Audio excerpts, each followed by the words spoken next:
bet your neighbours love me. A couple of them do like the car though, to be fair. Well, probably not a half 12.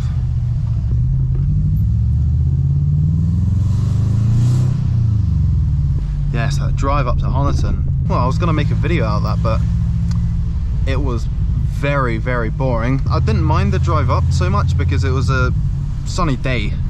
You know, it was nice and warm. So I've got a bit of footage with that, which you'll see now.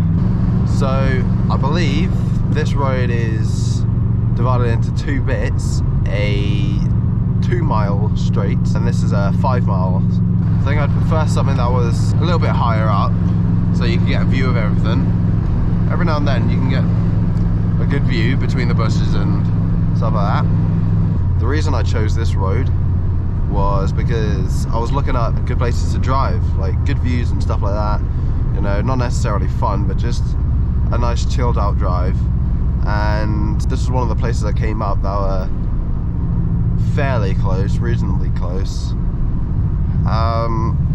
And well, I think the best thing we can see is the top of houses. I'm kind of disappointed with this road. I thought it was supposed to have a few good views, but there's nothing really. It was a nice straight road, yeah, but not enough. Beyond that, there's nothing extraordinary. Pretty boring. Just talking shit about it.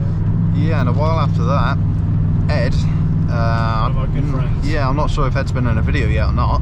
He managed to import a Toyota Chaser. Yeah, he said he was going to get imported soon, but because DVLA were being a bunch of or something, the V5, yeah, he never got that back from them.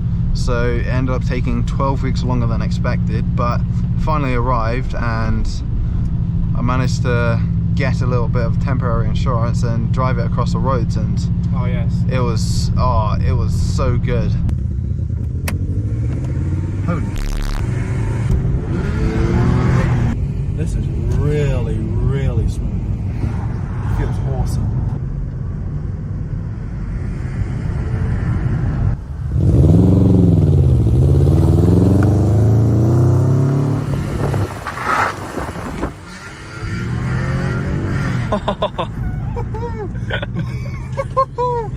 holy man, that's sweating.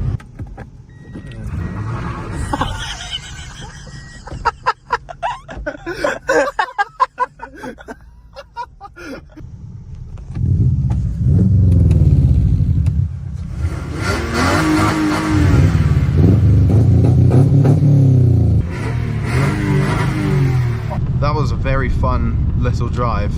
I spent about like 2 hours taking pictures of the car that day. It was bloody ridiculous. I was just browsing through Facebook Marketplace, looking for what I usually look for, parts that could make my car look a bit nicer than it did. And I managed to find an OEM STI spoiler, and I thought, oh, this is nice. Usually I see them for about £600 up in Scotland or something. I said, I ain't driving up to Scotland. I live in the southwest. I'm not driving up to Scotland for like 300 miles, something more than that. It's a big chunk of money just on fuel. And you'll probably be spending as much on the spoiler as you do on fuel. I'll be spending more probably, especially if I'm cooking it the way up and back. Yeah. But yeah, it was £300 and it was about a 2-hour drive away. So I thought, this is fantastic. So I left my house at about 4 o'clock, expected to be there about 6, and there was a crash. Would you believe it? There was a crash on the dual carriageway. My 6 o'clock arrival time pushed back to 7 o'clock, and then at 7 o'clock I was still stuck in traffic. So when I got there at about 8:30, I was like, oh, sorry I'm late. They were like, yeah, it's a Friday, we understand. And it was a pain in the ass because I was tired at that point because I'd been working since 6 AM. Foot was hurting. Yeah, so my legs were hurting. I was about 6 monsters deep. Jesus Christ. Yeah. I was very tired. So I picked it up, £300. It was blue. May have saved a picture that I sent to Leo. It was blue at the time, so I needed to get that resprayed because my car's silver. It looks so much better now. Oh, I had to strip all the back seats out so I could fit the spoiler in my car. So I finally managed to get around to buying it, getting it, and then when I got home I decided it was a good idea to go to the gym, which we're heading to now. I then had a wrist shock, deciding to... It gave up on you. Yeah, it gave up on life. I decided to splash about £700 on some Tane coilovers. Yeah, it sits nice and low now. It looks a lot better. So we went to a drag strip, was it Spitfire Raceway? Yeah. With Charlie and his RS5. Charlie fell asleep on the line. It was terrible.